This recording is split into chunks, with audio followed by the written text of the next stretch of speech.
Look who's back with us, Washington Examiner correspondent Byron York. Byron, great to see you again. Okay, so you know the Democrats. Good to be here, Liz. Democrats are mounting their battle plan against House investigations, right?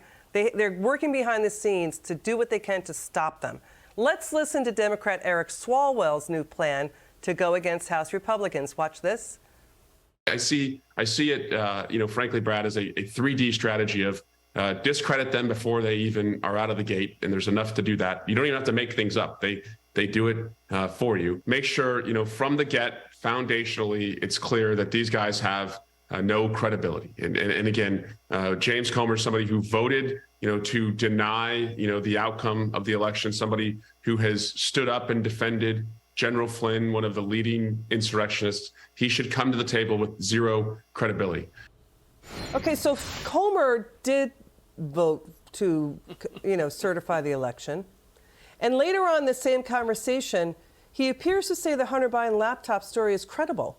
So what do you make of Eric Swalwell here? Well, first of all, Democrats have kind of an all-hands-on-deck effort now to defend Hunter Biden and to try to frustrate the Republican investigations in the House. And they have a few options. There are some people in the White House who want to say, well, Hunter Biden's a private citizen and he really didn't do anything wrong. He shouldn't be investigated. That's a difficult case to make because of all the contacts between Hunter Biden and his father about business issues, and the fact that Hunter Biden was trading on his father's name. The preferred method of defending Hunter Biden is to attack Republicans, and it's a well-worn script. It usually plays well in the media. Problem is, Representative Swalwell got it wrong about Representative Comer.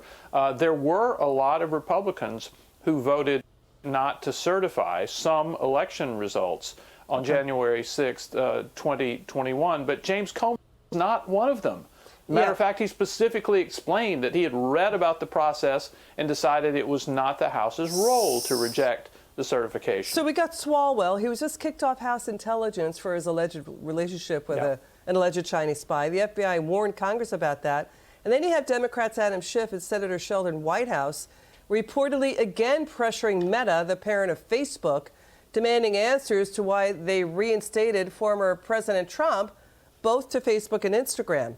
These Democrats are saying that move is inexplicable. What was your take on this story? Well, we've already seen through the Twitter papers the extraordinarily close relationship between the FBI and some Democrats and social media. So what happened when Facebook banned Trump shortly after the January 6th Capitol riot, they did it for 2 years.